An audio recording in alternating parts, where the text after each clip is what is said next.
Now boarding for Rebuild of JoyCast, your weekly destination for anime, manga, and more.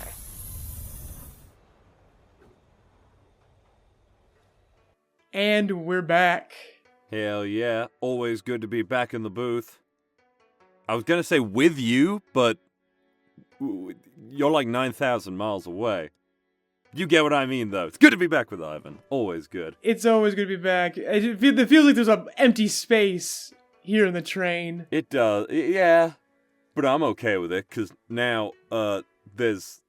Nah, I was gonna say some gay shit, but nah. No, say it. Say it. You got me all to yourself now. Yeah, pretty much. Got you all myself. Hell yeah. Deal with it, Steena, wherever you might be. She's editing this right now. You're about to get some hate mail right now. Probably. But yeah, so between the Steena episodes, we've kind of been putting the My Hero Academia catch-up on delay, so that's going to be the focus of today's episode, but in pure spirit of that, let's delay it some more and actually discuss the winners of the Crunchyroll Anime Awards. Last week we discussed the nominees in detail, how we felt, did some write-ins, but now we're just going to go through the list and kind of go agree or disagree. Fair. Let's do it. What do we got? Lay it on me. Well, first, who won Anime of the Year? Attack on Titan, Final Season Part 1. I agree. Wasn't my pick, but I'm not going to argue with that. Though, to be fair, I'm not sure if you're keeping up with the current season, Part 2, but I feel like this award was better reserved for this, because, oh my god, it's popping off. I only watched the first episode of this season, then I got busy, and I just caught up this week. Holy crap. It's just popping. I believe it is the only thing that people are talking about right now. Like, its second episode was weak, but after that, it's been nonstop. And it's the only thing anyone's talking about, and justifiably. Oh, yeah. No. It's the only thing worth talking about, honestly. I actually agree with that, honestly. I might not be watching it, like, actively right now. I was thinking about doing... I was thinking about maybe doing, like, just an entire watch of the series for the next couple weeks. Like, one season a week or something like that. Oh, I see what you mean, yeah. If you do that, please give us your thoughts. Because I'll tell you right now, anyone who listened to Saturday Jump knows that I have a bit of a bone to pick with a lot of the storytelling decisions of Attack on Titan. This season's kind of refining some things. They're helping. I still have a bit of an issue with because they do bring up nationalist problems. But now I go, okay, is the DLC going to fix those nationalist solutions? Or are we still getting that? Because at the moment right now, that's the only gripe I still have left. Everything else is very well refined, and I'm like, I feel better about this the way they're telling. It's generally a good story. We'll go into like more detail when like the final episode comes out. We can. When it's final, yeah, then I think we need to have a recap of our issues and really get into details once more. Because right now, a lot of the issues I had are already being fixed. But by this previous week's episode, it's a companion from 2,000 years ago. It's that one. It's the origin episode that I'm talking about, where I'm like, okay, they're fixing some things. I like this. Fair. But anyways, yeah, Attack on Titan, it won over 86, Jujutsu Kaisen, Taxi, Ranking of Kings, and Sunny Boy. Well, that's admittedly making me wonder, how good is 86? Again, I wish I was trying to find that. I didn't. The only thing I had the time to watch this week, I even watched this week's Ranking of Kings. I watched Legend of Vox Machina. Have you seen that? It's good. They're very good. Oh, most definitely. It has a really limited cast, but the cast is so damn good. And you and I, as the audience knows, we are big D&D fiends, but this requires no precursory knowledge in Dungeons & Dragons or the Critical Role campaign. This is just a good-ass show. I think if you do watch it, Val, we need to bring Freddie Hines on and have a full roundtable about this, because Freddie is the Critical Role fanboy. Like, he's a huge fan. He's rewatched the actual podcast like 6 times now. No exaggeration. He wants to go for 7 and 8. I was asking him questions about it the other day, because he was very much trying to sell it to me. And Freddie, I love you. You're not the best salesman, but I love you. Yeah, that's all you need is to love Freddie. That's his best quality, his lovableness. But I will say that what the episodes are currently covering, this is the only arc I watched in Campaign 1, and they've already changed a lot. They're refining it so it's just a watchable show. And it's highly watchable. I dare say it's better than Invincible. I fucking loved Invincible. Higher quality. They are throwing that money around. This is a high production quality show. Again, cast is limited. You can see where they cut corners, but those corners are covered by just pure talent. I know I saw a bit. It's great. Where they were being pursued, or they were pursuing these zombie wolves, and yeah, great action set piece. Oh yeah, no, it was really cool. And honestly, the show, from the clips that I have seen, because sometimes I will just see like a clip and be like, maybe this clip will be the thing that wins me over. And I believe the character's Scanlan. I know that much. I know Percy and I know Scanlan. That's the white-haired dude with the guns. You would love Percy. In the show. He's sick. Super sick. And he's the main focus right now. But we don't want to get too off topic, but I'm just saying that please watch it so we can talk about it because, okay, I will.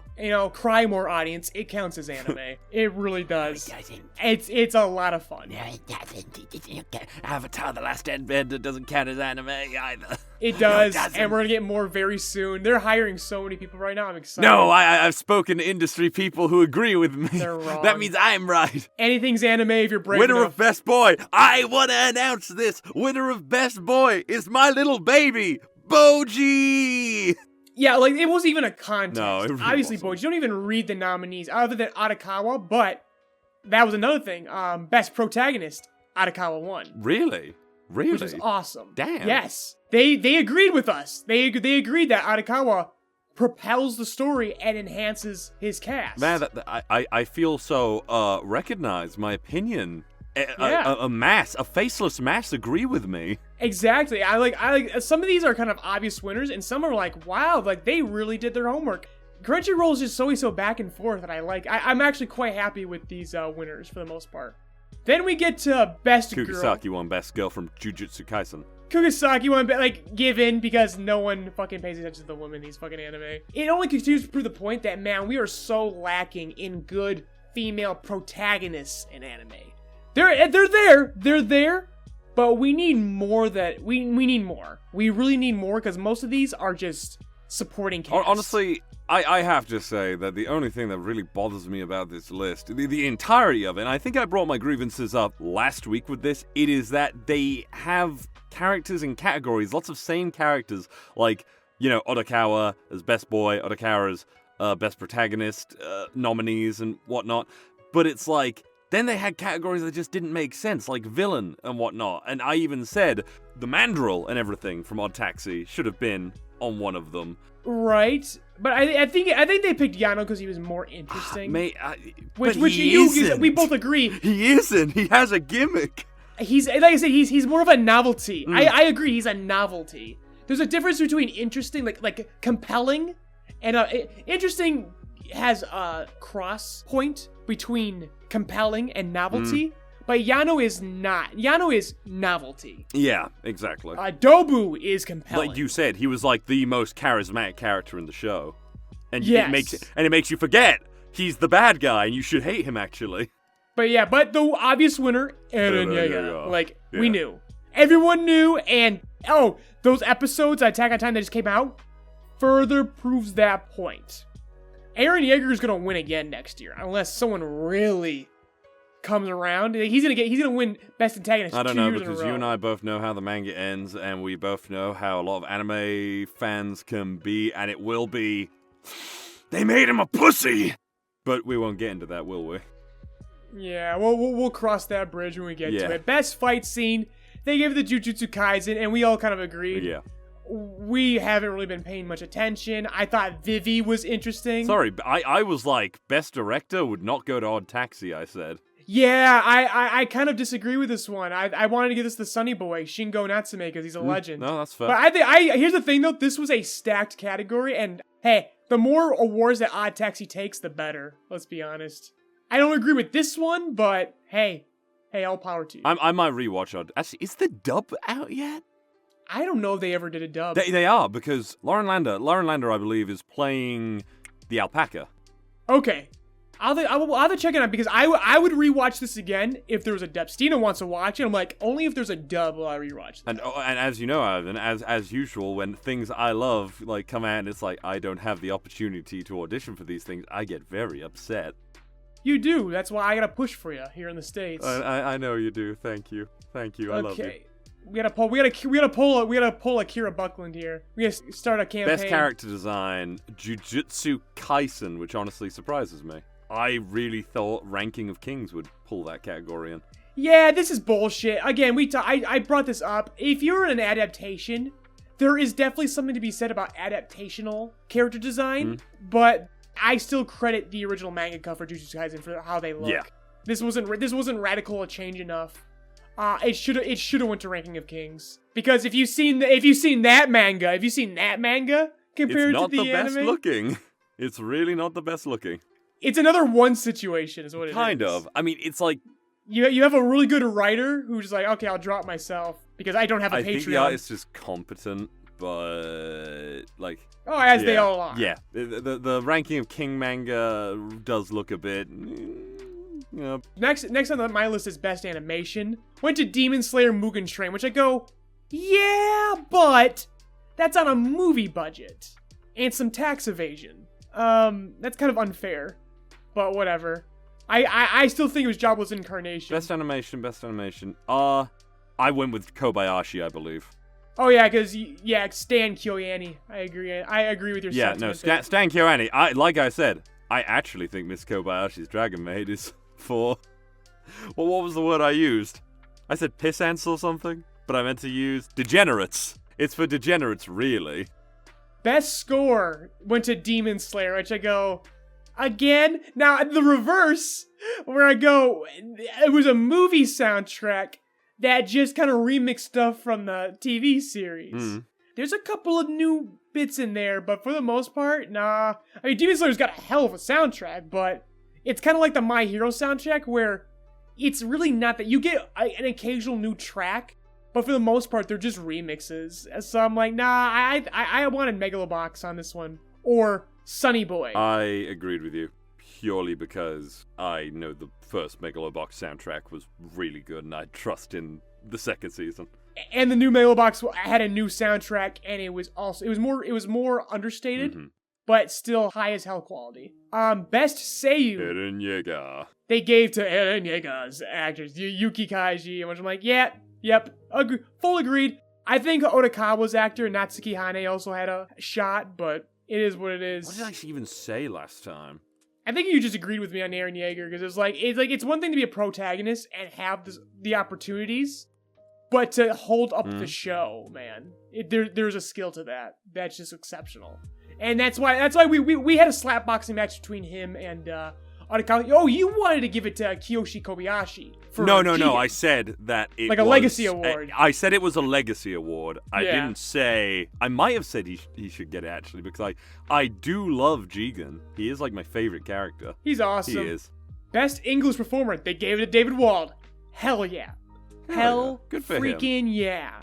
Happy for him. He was excited. He was popping off on Twitter about that. I'm like, he deserved it, man. I think I went for Adam MacArthur because I have seen Jujutsu Kaisen's dub, and it's a good I have. dub, Yeah, actually. he's solid. Yeah, he's very. All of them are.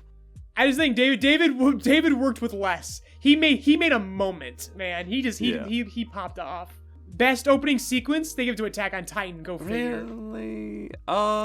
Yeah, I know. You wanted Odd Taxi. Yeah, no, just because I genuinely like that opening song-wise and in visuals. Yeah, I wanted Odd Taxi for the Wait, no, ED. I wanted B-Stars. Oh, that's true.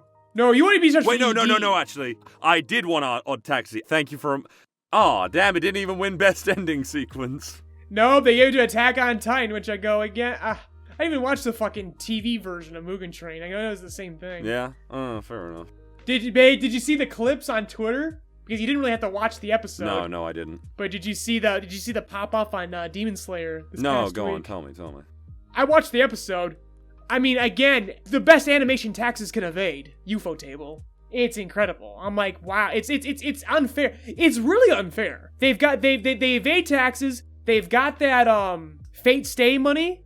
It's just, they're on a whole nother level. It's ridiculous. I see a new Fate Stay thing. Just Fate. I just see a new Fate thing every few months. Whether it be a trailer for something that looks amazing, but I have no idea what's going on. It's money. It's a steady stream of income, like, man. who would have thought? You know what? No, I say that. I was about to say, who would have thought? You say, who do you have thought? Then you're about to say something about a gotcha. There's, you explain yourself. No. I was about to say, who would have thought that a visual novel from, like, 2005 or some shit? I think sooner. I think that was the 90s. I swear that shit's old. It's relatively old as, like, a franchise, I guess. Because it obviously started as the visual novel. Let me look this shit up. Go ahead and tell us about the next winner. No, but while you're talking about that, I lost my train of thought. I wanted to scuff Ufotable's armor a bit. Because, yeah, the animation looks great, but there's no studio that relies more on CG particle effects than they do. I want to just piss some people off. Because I was recently, I pruned through Sakuga Twitter, and someone remarked about a particular set of animations in Ranking of Kings recently, about the crumble effects in the ground, about how there's a particular animator whose signature is, they don't treat explosion of debris like shrapnel, they let it crumble like bricks. Oh, yeah. In blocks. And they started showing comparisons throughout their work, and I'm like, fuck yeah, if that was Ufotable, it's like fucking glowing ethereal effects for their friggin' animation. But Ranking of Kings goes as practical as it can fucking go. And I really want to bring that to people's attention, that there's a lot of sleight of hand in Ufotable's bag of tricks. They're still great, but I as a traditionalist, I find much better.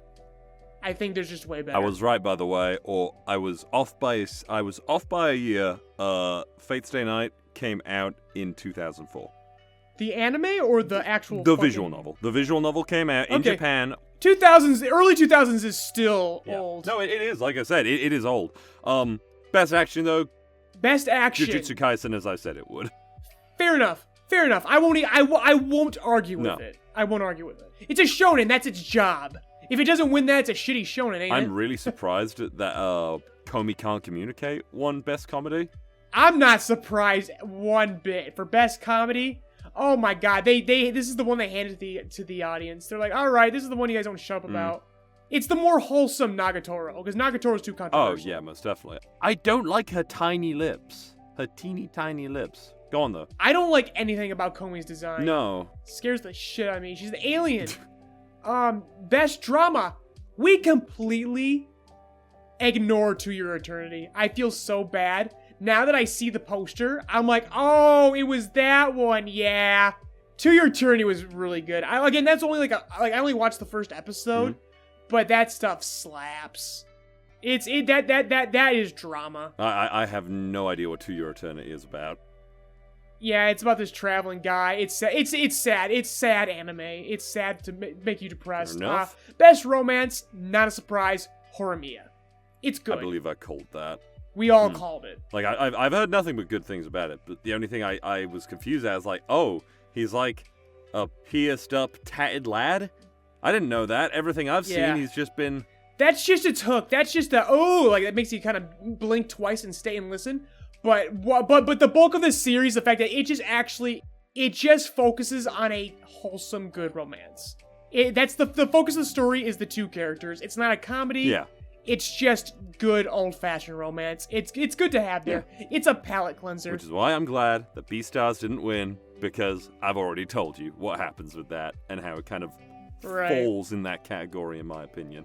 You know what surprised me? Best fantasy. Yeah. That time I got reincarnated as a slime season 2. I know it's popular, but my god. Is it that popular? It got enough love already. More than Ranking of Kings. More than Ranking of Kings, more than Jobless Reincarnation, which I feel like, because if this was a popularity contest, I think Jobless Reincarnation should have won. I think more people talked about. I don't recall anyone talking about. Like, they talked about season 1, but season 2 of Slime? I didn't hear shit besides Eric. Eric's a big fan of that, but besides that, I wasn't hearing like a general mainstream talk about it. And even Eric, who loves it, wasn't really like boasting it. that one I'm like, okay. I have a friend who is very much into these kind of anime. He actually recently got me into Konosuba, which, my God. Okay, Konosuba is the greatest isekai. I hate isekai. Konosuba is amazing. Konosuba is amazing. Take the comedy out of it. It's still good. It's such an easy watch, isn't it? It is. It's just. It's smooth, man. It is fine, smooth entertainment. You could take one element off, and the other elements of that show still pop off. Did you see the movie, yes. Crimson Red? That was really good. Legitimately, one of my favorite comedies. Either that was 2019 or 2020. It was either 2019. Way. 2019. It was one of my top films of the year. I'm not exaggerating. That was funny. I was happy because I was like, oh, they made a movie of it. That's probably not going to be connected to the series at all. No, it continues the light novel. It continues the series. It develops some characters. Right? I was like, oh, man. Like, let's go. This is what I wanted from Demon Slayer this entire time. And it was right here. Yeah, like a brand new story. That was actually good, and they didn't try, and they're not going to try and like remake it in. Like, brand new actually continues the series. Yeah, I agree. Crimson Red was amazing. Yeah. But speaking of best also, film, perfect. It actually has, in my opinion, one of those few perfect dub casts. Yes. I would actually say it is up there. I love the dub a lot. Oh, everyone in that dub goes hard. Do. But staying on best film, big surprise, Demon Slayer Mugen Train. It won best for its series, and then it won for its movie. I think this is highly unfair. You get to have one. And if you're going to get one, sure, you could have the movie. You made $500 million at the American box office or whatever. I don't know what movie money made, but I know it made a lot, and it was definitely deserved. It was. But for me, it was Evangelion. Fair. And I didn't watch any of these. Nope. I know, it's harder in the UK. Accessibility issues. So I think I even said... No, I just didn't bother with some of them. It's Evangelion's been on, like, Amazon Prime. I've just been like, man, I even finished the original series. I ain't gonna start the fucking rebuild. I know I should. But I have a friend who's been saying, Val, why ain't you finished Evangelion? I was like, I don't know. I watched it. I got depressed. It's one of those things. It's like Welcome to the NHK. I got a bit depressed while watching it. Well, you see, that's why I highly recommend the rebuilds. Guess I adore and I highly respect and appreciate the original. It's a good watch. But my God, again, and it's heightened mostly in End of Eva, where it is such a misanthropic series. Like, it is depressing. It's hard to watch sometimes. In a bad way. But the rebuilds, you have a more mature Anno at the helm. And he's like, all right, I know how to really make this work out now. And that's what I really appreciate most about Thrice Upon a Time. For me, I know people are pissed about it. But for me personally, it was the perfect apology for End of Eva. And freaking companion piece too. You can't have Rebuild or Thrice Upon a Time without End of Eva. I have a friend who... It's Jack. It's Jack, the usual friend that I mentioned. Who, You would say, I have a friend. Just say it's Jack. We all know it's Jack. No, I have other friends. The friend who likes... We know, but only Jack is relevant to these discussions. It's true. It is true. Jack is the only person who's actually... We do gotta get him on the show. Nice. I'd be interested in his takes. So he sent me another person that he knows, Ryan Storm. He was like an animator and everything. I think he does like Game Grumps animations and stuff. He does other things. I don't know. He started doing analysis type videos on whatever he likes, and one of the things that my friend Jack sent me was his Evangelion video, where this guy has been like following Evangelion since he was young. He has like, hour-long videos on it or something on his channel that I didn't watch, but I watched this one because my friend was like, oh yeah, this is an interesting take, and this was recent. One of the things he said about it is that from what he can tell, in all the time that he's been following Anno and like his work on Evangelion, it seems as though he lost more interest doing these rebuilds and simply wanted to end the series off on like a nice note. But it was that the man was clearly more interested in doing other things than these rebuilds, which is why we had these massive gaps in the goddamn, release of these movies. Do you remember when the last one came out? It was like 11 years ago, wasn't it? It wasn't 11 years. No, wait. No, it was like 2013, I believe, the last Evangelion movie came out. It was close, but it was almost a decade. Almost a decade until last year. It's crazy, really.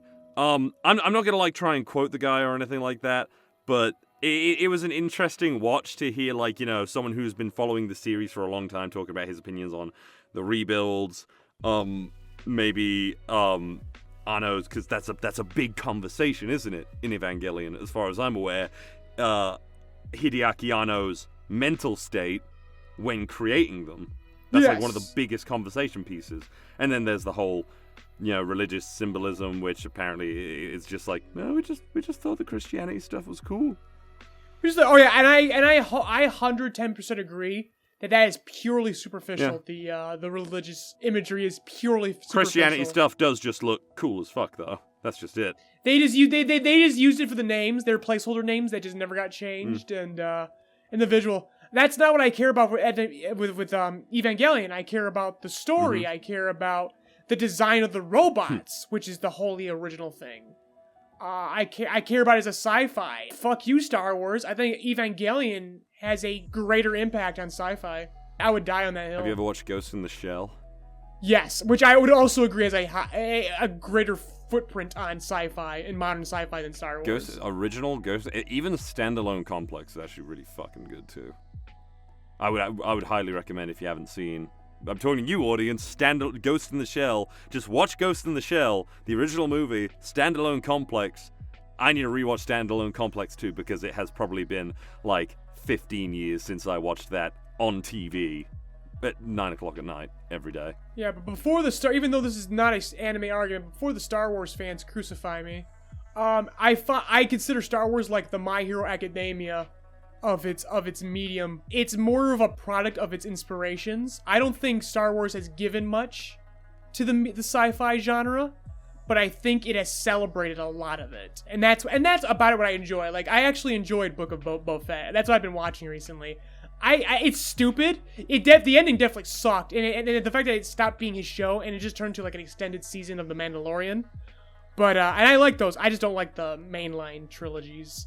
I like the side characters. I think Jedi are stupid. Alright, but before we, like, spiral, like, way off to a galaxy far, far away in terms of off-topicness, let's finally get back to what the audience really wants, and that's My Hero Academia. Vigilantes first, bitch. Oh, you want to do Vigilantes first? I want to do Vigilantes first. I have an interesting thought on this as well. I'm sure you picked up on it too. Fuck, instant gratification, Val. Damn right. You don't want to tease it at all. You just want me to slip it right in. This chat, they're all bangers, right? These past couple chapters. Chapter 119 of Vigilantes, we're now getting a companion piece to Koichi's I'm the Last Kid at the Playground. Koichi. Koichi. Hello, number 6. Do you want to play with my all-might toy? Koichi is a kid who gets along with anyone, but he's so wrapped up in the game that he's still the last kid alone at the playground. Like, all the kids play with him, but then they get tired and leave. Who's left for Koichi to play? It's the kid no one wants to play with. Number 6. And we get this great scene of them bashing action figures around. And I'm just like Koichi's got All Might, and number 6 has Overclock. Overclock. And I'm just, man, it's so good. It was a very brief chapter. Again, we have All For One talking, and I'm like, shut the fuck up. I actually like All For One talking this time, because I took it, I don't know why, I felt like maybe you would catch this as well. It felt like when he says, what a worthwhile experiment though, so many serendipitous discoveries, the crawler's latent potential especially, what an eye-opener. And I don't know why, I read that and I was like, that's commentary on how, like, this side series has, like, been so fucking good. You know what? Yes. I do like the metagame here. I do like the fact that I like that they're sucking their own dick. They've been spending this time with this prolonged fight scene to remove a few pieces of the ribcage and learn to suck their own cock. I'm actually very into this. I like he's like, man, my fan OC sure is great. Isn't he, Horikoshi? The audience sure really likes him. And like, fuck yeah, look at him. Oh my gosh. I know 2 guys on the internet who especially like him. Oh my gosh, Koichi is amazing. He is. He's sitting here, and again, Koichi, it's funny, because we're going to discuss this with the next My Hero chapter discussion, but Koichi never had to prove he wasn't a cop, but he still feels that the creators of both these series still feel the need. Where Koichi's like, it's not just the people. What I'm rushing in, because he talked about how the fact that he just loves playing hero. But it's more than just getting the civilians out of the way. He says, I see the guy rampaging, because it's true, because Koichi's, let's be fair to Midoriya. Midoriya deals with full-on terrorism. Koichi deals with literal monster of the week. The guys Koichi fights are usually victims. Yeah. Like, very blatantly victims in their own right. They're tools used by greater evil powers. He literally says this when he's talking about, like, you know, when I hear them like that, I can tell there's something wrong. Yeah, I can sense that they need help too. Yeah. But again, I feel like Koichi would do this for anyone, and has done this for anyone. I think Koichi could save All for One. I think he could. I'll also say this. I think he can do it's it. very true to All for One's character in that he is praising number 6, but at the same time, this praise is all because number 6 has served his purpose in furthering All for One's goal. Yeah, he's learned a lot about powers and how to really push And them. this is literally the same thing that he has done to Shigaraki and everything. And if this stuff was coming out on a weekly basis more regularly, I feel like we would have like seen this, and this would have been good foreshadowing for what All for One's true plans are with Shigaraki, because All for One doesn't care if you burn out in service to him as long as you've done what your purpose was. Yeah. But I honestly, I feel, truthfully, I believe that witnessing Koichi in action, I feel like somewhere down the line, All for One has lost a bit of patience with Shigaraki. Yeah. And seeing Koichi goes, oh no, even these fucking losers, if you get the right motivations and line them up, they can really surprise you. Shigaraki is a loser. Yeah, Shigaraki is a freaking loser. All for One came down and he gave Shigaraki everything he could probably want at a certain point. Yeah. And he couldn't perform, and I want to like merge these series so badly. I'm looking for every loose thought I can, and I feel like All for One learned a thing about patience with Koichi. He went, you know what? If I just wait a little bit longer, I think the Shigaraki's gonna work out. I'm very heartbroken, by the way, just how messed up our boy is. Man's missing a tooth. He is like, oh, he's fucked up right now. The hoodie is just done. The hoodie's gone. We are in a t-shirt now. Yeah. He is he's basically naked. I would say knee pads and elbow pads are troopers. They are still intact. True. He's got some good padding. Well, that makes sense, because that's where his power is most concentrated. Yeah, his armor is still a trooper. Damn right. But the hoodie is gone, unfortunately. The last hoodie. I really like, by the way, the whole thing with number 6, a young number 6, and when I saw the shoe come down, I was like, oh, that's our boy. It's gonna turn out that I had the same thought as you. But then, as it went on, I was like, wait a minute, is this just a metaphor for like, you know, the relationship or something? Yeah, it's a metaphor. It's completely metaphoric, and I love it. But that being said, is this a true flashback or something? No, it's not. No, it's not a true flashback. This is a metaphor. Okay, then. I was kind of. I'm at two sides of it. I don't want it to be a flashback. I don't want it to be a thing that number 6. It is 110% not a flashback. Freaking number 6 was freaking chained in a freaking warehouse. All right. True. What's going on? This is just the fact that this is a companion to Koichi's story about being the last kid on the playground, and we're seeing the value in that. Like right now, Koichi is currently still the last kid on the playground, and we're seeing what the value in that is that there's a kid who didn't get his time to play yet, and now he's getting it because Koichi's like, I still got time, I still got the energy for you, kid. Let's go, and that's what's going on. So metaphorically, I'm getting so done with this battle that they're now presenting it in very interesting frames. That being said, now that they've shown this frame, let's put it to bed, boys. Please, we've been at this for like half a year now. It's been cool, but you gotta end it. Although I appreciate we gotta end this. We need some. I wanna see life after this fight. I appreciate the JoJo SFX though. Oh, at the very end, the blam. Yeah. Yeah, that's cool. That is exactly what he uses. It looks fucking cool. That last shot, really badass. But shall we move on to My Hero Academia? Yeah, I don't think we have anything left to say, because, I mean, what else is new? We love Vigilantes. Pretty much. We're just waiting for it to end. We're really looking forward to it, like, putting it to bed and... The we don't want it to end, but we're very much looking forward to the catharsis of finality, like, because we know this ends with Koichi's gonna have a happy ending. It's not gonna be the happy ending we want. We want him to continue being a hero, but that's just not gonna be the case. Yeah. But either way, we're happy that his story concludes in a satisfying manner. We're happy he's gonna move to America with his big titty wife. Like, we're looking at this and we're going, there's no way this fucks up. There's no way. Everything's in place to be great, no matter what happens. And he is going to be a stay-at-home dad who just gets looked after by his big titty mommy milkers GF. Yeah, please. I know there's one thing that could disappoint me. Please don't make him wind up with Pop. It's gonna. I mean, obviously that's what's gonna happen. Please don't. She's too young. She's too young for him. That's clearly what's going to happen. But please, get police girlfriend. Please. Fucking take it. Okay, our boy needs to be taken care of. Ivan would rather pick a cop over Pop. Well, she's that's how. Yeah, yes. Normally no cops, but over Pop, yes. She's not. Yeah, fine then. Cop adjacent. She's cop adjacent. Ivan would rather pick someone who is cop adjacent over Pop. Right. So that says something. I wish you hadn't said that, because now I just have a bad taste in my mouth. But speaking of that, chapter 342, last week's chapter, before we go to this week's chapter. Well, the week before this week, because they had a break. That's true. The calm before the storm. Speaking of cops, Horikoshi literally has Ochako and Midoriya at the edge of the cliff, screaming to the world, "We're not cops." I love this. I actually very much I like that. I am not a Midoriya and Ochako shipper, but I am very happy that if it is a foregone conclusion, I'm glad that for the first time in this series, they're having a real conversation with each other. I really like this. I think this is the first time in like 2 years they've had a conversation. To me, it's the first time ever. That's fair.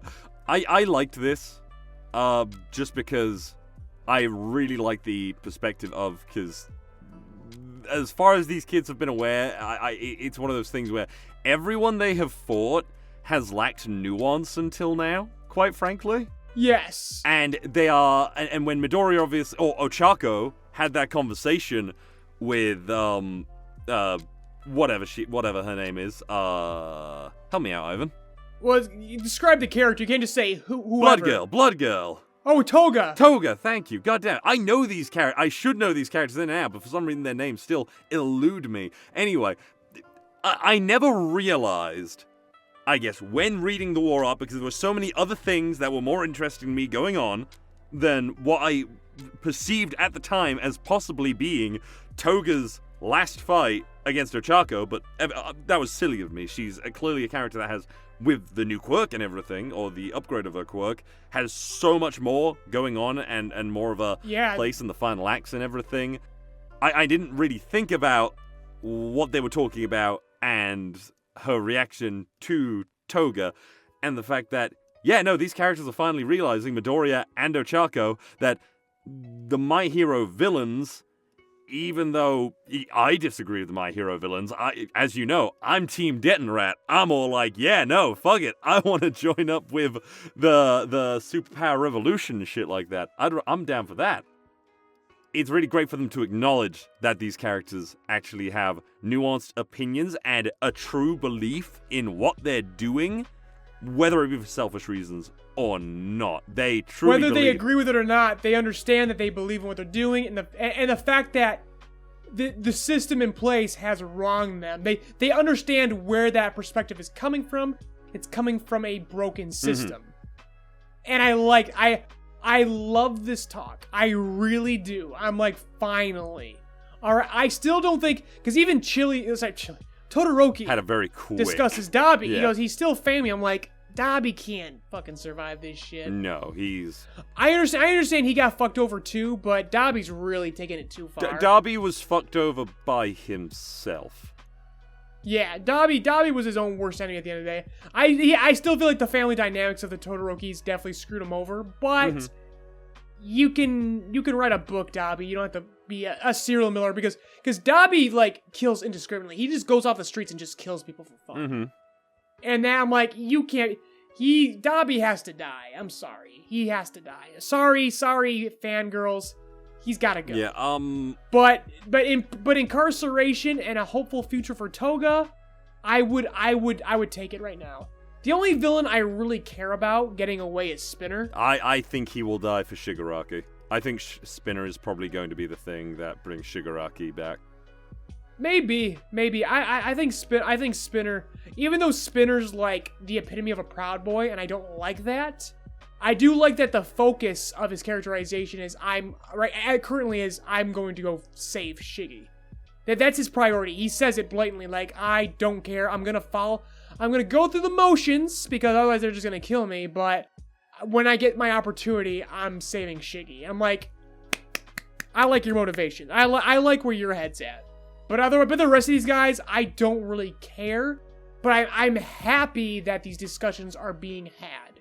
But I feel like we're a little too far gone. Oh no, most definitely. Like I said, I straight up disagree with the villains, and everything. The best thing about it is the fact that they say, I acknowledge this, but I'm not going to ignore that side of him. Oh wait, no, I misread it now that I'm reading again. I too saw the little boy crying wistfully inside Tomura Shigaraki. Even though our conflict is unavoidable, I don't want to ignore that side of him. Okay, now I don't like it, because I was like, no, Midoriya, you have to do what's right. Shigaraki, and like you said, Derby are two characters that have gone too far. Shigaraki needs to be held responsible. But the story is trying to absolve Shigaraki. Oh, it wasn't Shigaraki. The real Shigaraki is trapped somewhere inside, and this has just been an extension of All for One. That's what they're going for, and I'm like, no. It doesn't make sense either, because Shigaraki... If Shiggy has his full autonomy, he needs to fucking go. With half autonomy, he still needs to err on the side of going, but I could see redemption in him turning on All for One. But right now, as it currently stands, especially with this discussion, they want to save Shiggy, and I'm like... Yeah, no, it makes me angry because, I mean, even if they try to say that Shigaraki isn't responsible for his actions, this version of Shigaraki that we know throughout the series has existed longer than he has when he didn't have fucking blood on his hands. It's right. Like, how old was he? 5? I don't even know, because... He was young. He was That's very young. the thing that annoys me about a lot of anime. I can't tell how old a character is when they're a child, because they just morph into, like, one size and everything, and I'm like, how fucking old are they? It's like in One Piece. Have you seen what they've done with One Piece? You've watched One Piece, so yes. You remember how Shanks and Buggy looked when they were on the pirate ship when they were young, and it's like you look at them and it's like, oh, they're teenagers or something. So what does that make them now? and post time skip. But then in the anime more recently, or in the manga, they've made them really short, and it's like, oh, this is Buggy after he's eaten the devil fruit, and the proportions are just way smaller than, the old stuff. And I know why it is. It's because Oda didn't actually intend for One Piece to be this long, grand thing until a ways in, and he was like, oh, they want this to keep going and not end? Not gonna retcon the ages and how time was really working. Yeah, and it's understandable. Exactly, and designs even. Like, Rayleigh, that guy who's all like, he refines how children look, because it's true, because Luffy as a child looks different. Precisely. Luffy was, presumably younger when he met Shanks versus the arc he has with, Sabo and Ace, even though he looks younger in the Sabo and Ace arc. Precisely. Because they refine the designs. Precisely. So that's one of the things that just annoys me about anime that draw children, because I have no idea how freaking old they are, really, and I can't, immediately look at them and be like, yeah, this timeline is here. But going back to My Hero Academia. Going back to Shigaraki, because now let's go to the next chapter. Agreed. Where Shiggy just now suddenly feels like an afterthought. So he went from, the poster bad guy to the end game, and now it's he's in the crowd shot at the end. But it's all for one. And no one even acknowledges. No one even acknowledges it.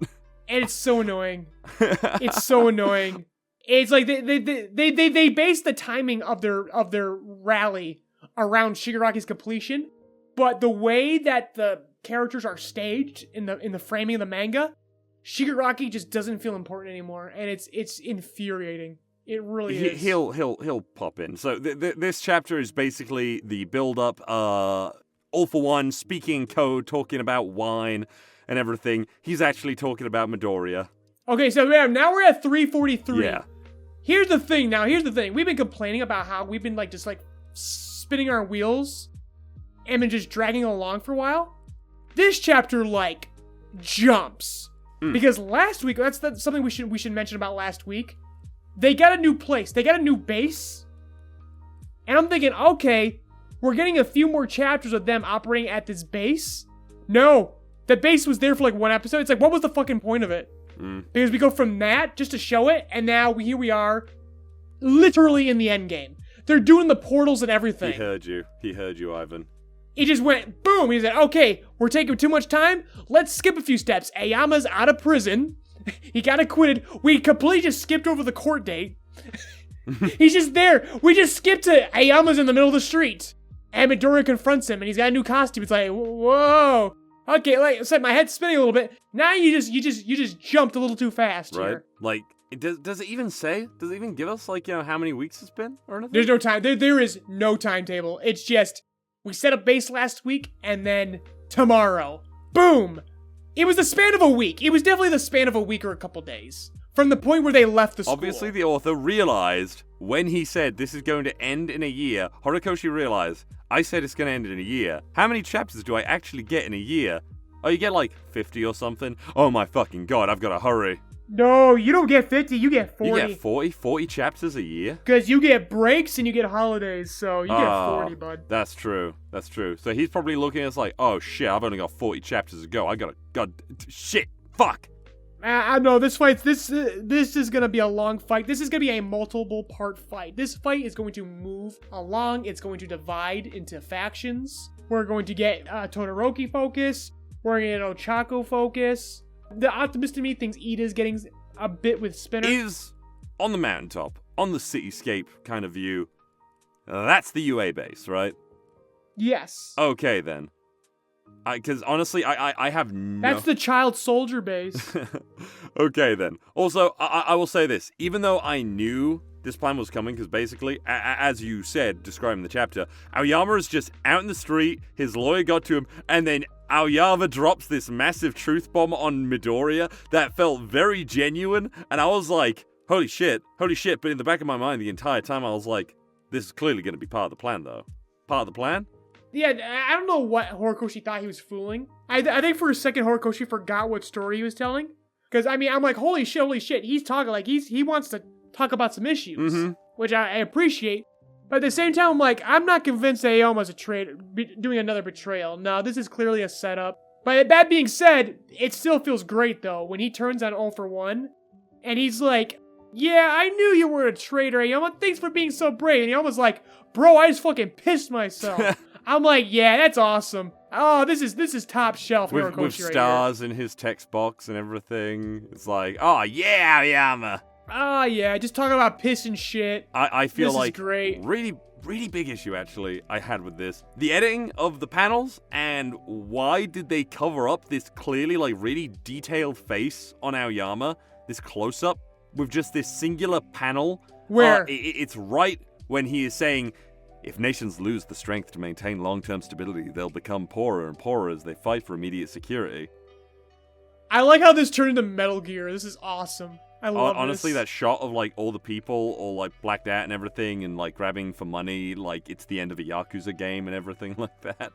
But yeah, it's right over the shot of the world where he says he will become the demon lord of this world. Right above that, it's just a shot of Aoyama's face. He's talking, it looks very serious, but in the middle of it there is just this one panel that seems to just have been slapped right on there of Midoriya being like, what are you talking about, Aoyama-kun?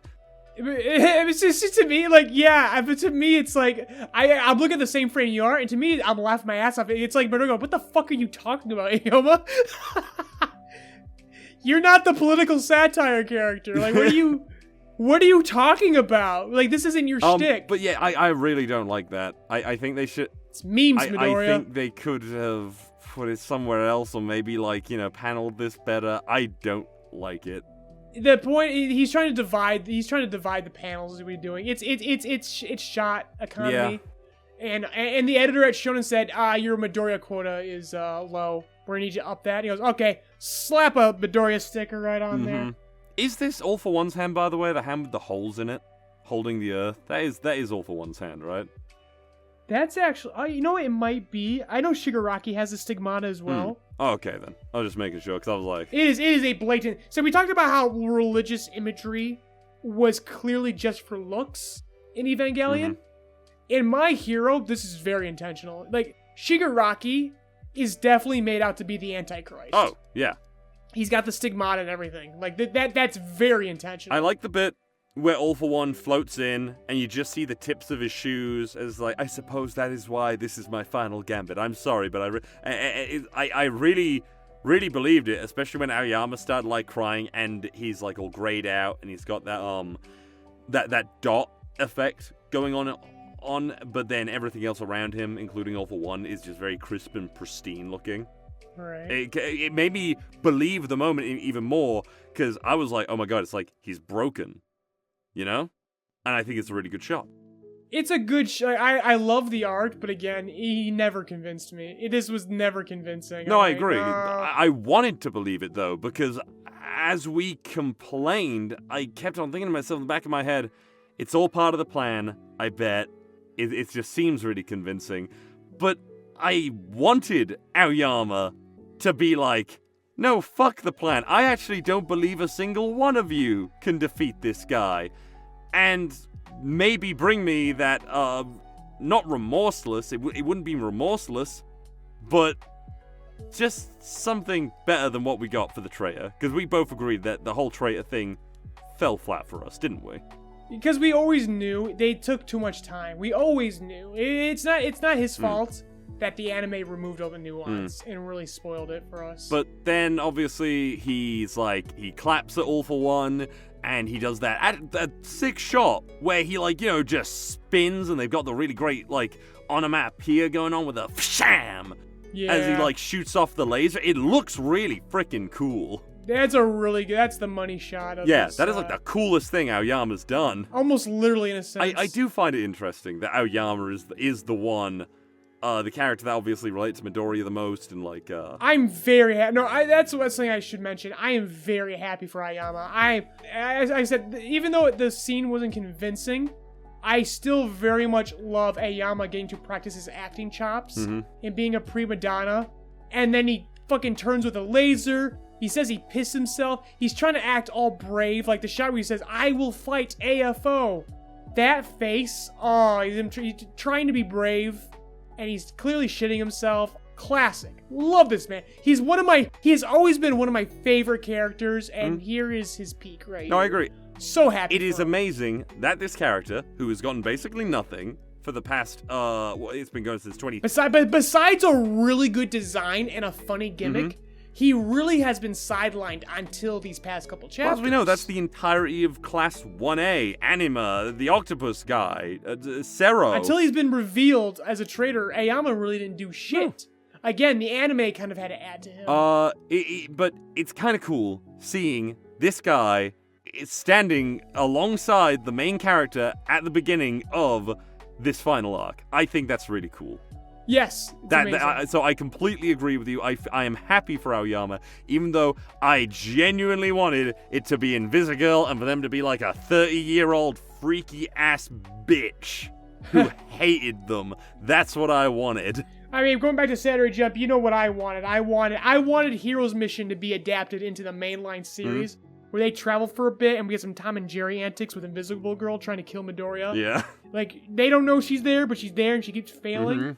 That's what I wanted, but we didn't get. But, can't be Technically, perfect. they couldn't do that because if she failed that many times, All for One would have just killed her. If he had an assassin in the school there to kill Midoriya, the instant she failed, he'd be like, yeah, fuck you. Right. Anyways, other things of note, Monoma. We were always teased that Monoma was getting a big moment at the end. I think this is it here. Unless there's more. He is using Kurogiri's Black Mist for his own purposes and having an Avengers Endgame moment. It's very cool. Teleporting all the heroes into the scene. I love Monoma. I think you and I agree. He's one of the best. He's the Class 1B guy. Yeah, he's the mascot. He's great. He's freaking great. I love Monoma. I really like the shot of all the villains coming in. Darby, Toga. They got This cool-looking guy with dreads, actually, who looks like... Yeah, we're gonna see a new guy, hopefully. Yeah, I'm hoping we maybe see... I was here the whole time. I'm hoping we maybe see a few new guys. Not like super fleshed out characters, but just a character that can at least make some kind of impact on some of the other students. Oh, and I believe we will. I like I said before, now we've got about 40 odd chapters left to go. I think we're gonna see some factions of 1A face off with some new villains. And get some fights that are like perfectly designed for them. Bunny Girl's robot arm looks sick. Sure does. She's coming out looking fierce. I like the choice. I was expecting all the Class 1A kids to come out. It was going to be like Bakugo, Ida, all them basically. But no, it's like Endeavor looking freaking badass. You got the 3A girl, I believe. The one who's... I forget her name, but... The one who's friends with Power and Sunny. Yeah, I can't remember her name because, my God, she gets shafted so fucking hard. Oh, speaking of, there's Sunny Eater and Fat Gum. There's the Whale, Killer Whale. Edgeshot. Yeah, Edgeshot. Wash. Yeah, and the freaking Hound guy. The student counselor or whatever. Yep. Yeah, I'm like, oh, this is a cool selection of heroes. I don't know who this dude with the helmet with the horns is. He might be. Yeah, he's new. I can't wait to get his backstory. It's just pretty cool. It's cool. Whole chapter. I like this whole shot. I'm glad we're finally moving in the final battle. I'm looking forward to next week's chapter, actually. Absolutely, because this is definitely it. I mean, it's gonna be a long fight, but this is the final fight. And hopefully it's gonna be good. Because I was talking to a friend the other day. I feel like My Hero Academia, as of late especially, it's gonna be one of those anime that people are gonna look back on divisively, I feel. Yes and no. Again, it just feels like the next Naruto. There's gonna be a passion. There's gonna be some passion and nostalgia attached to it, but I don't see My Hero standing the test of time unless the marketing says so. Unless daddy corporations in Shueisha's like, no, we're gonna milk this for decades to come. Get that guy made. Unless they make that decision, My Hero is going to peacefully and quietly just kind of... It will have nostalgia attached to it. People will look back on it fondly. But it's not going to be a thing that inspires a fervor in the future. No, it's not going to be like Full Metal Alchemist, I don't think, where 12 years on since it ended, it's suddenly getting like, I don't know... God, it annoys me. A video game. A very high-priced looking mobile game, annoyingly. Those are mobile. Again, that's marketing deciding that it's still... No, I know. It just annoys me that they're releasing a Full Metal Alchemist game. That's probably the ultimate thing that's going to happen with My Hero. They'll make some fighting games for it throughout the future, and that'll be it. Have you seen the trailer for that Full Metal Alchemist game, though?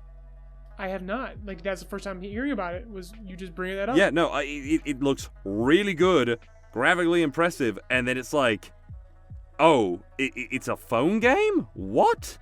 It looks really good. Yeah, those phones can handle some polygons. I know, it's crazy. Like, I was looking, I was like, man, this looks like... There's a My Hero game on mobile that looks better, like 5 times better than the fucking One's Justice games. How do you feel about... You got One's Justice, didn't you? I did, because back in the heyday of our streaming, the chat paid for it. Oh. So we played it for a stream, and it was, for a game that chat paid for, it was fun, but no, I was not a fan. 2 didn't look any better. No. But like I said before, there's a mobile game that there's an open world mobile game. Yeah? That just looks way better. I have seen that. Yeah, I remember people talking about that. Plus, there's all the Chinese games that were made of it, I believe, where it's like, this My Hero Academia game is like the most amazing thing ever. And it's like, oh, okay, it was built in like South Korea or something, or China, and we're not going to get in the West or anything. Okay, can you ever be bothered to download foreign mobile games? I can't be bothered to download any mobile games. Fair enough. I'm not a mobile gamer. I'm not even a real gamer, okay? I was really hoping Streamers know to surprise you, by the way. And be like, hey Ivan, guess what we gotta read as well, though? Surprise! Yomi no Tsugai! But it ain't out yet. It ain't out yet, so we can't talk about it. It ain't out yet. When does it come out? Monthly? It comes out monthly, yeah. As far as I could tell, it initially released on the 11th of December, and then it came out again roughly around the 11th of January. I thought maybe it would be out today. Sadly, no. I was actually hoping that maybe we could do a brand new read of it live or something. Such a shame, because I would have loved to get another chapter in. But yeah, speaking of which, though, word around the grapevine is there's a new crop of shonen coming out. Oh God, it is getting to that time of year, isn't it? It's that time of year, so if it does happen on this magazine, I think that's what we come back next week with. Otherwise, I don't know what we're talking about next week. I mean, probably more My Hero Academia. I know One Piece is going on another break next week, which makes me sad.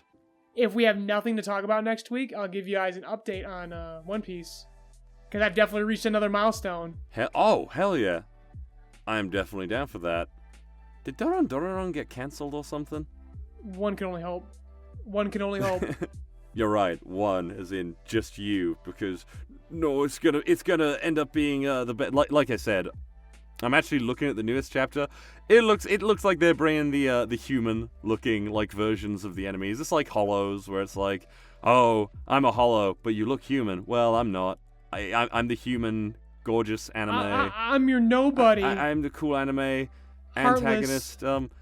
As usual, the art looks really good. I really do think this guy, as we've said, Golem Hearts gave me hope. I really do just think it's a case of he just doesn't want to be disappointed and put all of his eggs into a basket that's going to fail him when his thing gets released alongside the top fucking dogs for the next 5 years. No, it means the motherfucker needs to hit the lab again and make the top dog. This man could be the next top dog. Golden Hearts, I'm completely convinced that this man can do it. It could have. But he's just got to do it. It's a shame, because Golem Hearts, I genuinely think, could have gone the distance. Stop explaining your freaking pie charts and make a story. If you can get published in Jump, you must understand how a story works, right? So write a fucking story. I believe in you. He doesn't really hate you, if you're listening. I don't know. As I just said, I don't hate him. I believe in him. I'm only disappointed in Dodoron because I know he's capable of better. By the way, you told me something about Dr. Stone the other day. You messaged me out of the blue, and I... Oh! Want to talk about that next week? I was going to say, explain it to me right now, because you messaged it me out of the blue, and you said... We begin this week with teasing, and then just jumping right in. How about we end this week on a bunch of teasers for next week? Next week, let's just give an update on what we're reading. Okay. Because I would like to update the audience on my feelings on One Piece. I want an update on Dr. Stone, because that's very important. I've recently rewatched Arlong Park and Logetown. Yeah, Ooh, Arlong Park nice. still slaps, by the way. Oh, I bet. I'm almost due for a rewatch. But yeah, we definitely got to wrap things up right now. Next week, we'll be updating you on things that we're reading. I'm going to finish Gundam Katana and give you my thoughts on that. Yeah, we keep delaying Gundam Katana. We brought this up like weeks ago, like, oh, Gundam Katana, ooh, and then we just never done it. No, it's good shit. I just got to get back to it and finish it. So let's hope that there's some new manga to talk about, some new shonen, and then we can just do some updates as well. But yeah, we gotta run. We've already reached our stop. The train has stopped. We're literally just sitting in here like a bunch of assholes. We gotta go. We've reached the end of the line. Oh, we gotta... Come on, Ivan. I gotta jump. This is my stop, Ivan. Bye, Ivan. I love you. Eat the sandwiches I made you. Mind the gap as you exit our podcast safely. Rebuild of JoyCast is hosted by Ivan LeRoy and Valentine Stokes. LeRoy's written and directed works can be found on the JoyRide Entertainment YouTube channel and the soon-to-be-released original web manga, PARAMEDIC. Val's dulcet tones can be heard in many of your favorite anime and web series, such as RWBY, Death Battle, Tribe 9, Lackadaisy Cats, and more. This episode was edited by Steena Carey, with YouTube version edited by Cody Rock. Music provided by Lofi Geek. Intro and outro narration by Steena Carey. Outro music composed by Michael Pejovich. Logo and visuals designed by Ivan LeRoy. Rebuild of JoyCast is produced by JoyRide Entertainment and Rock Voice Productions, LLC, and made possible thanks to Patreon donations from generous listeners like you. This month's highest-tiered Patreon producers are Mr. Host, Austin, Hairo Medina, and Gooner Bear. If you would like your name shouted out at the end of each podcast, an invite to our private Discord to interact with fans, cast and crew, or early access to all of our content, be sure to check out JoyRide Entertainment's Patreon. Links provided in the description. Thank you for keeping JoyRide's engine burning.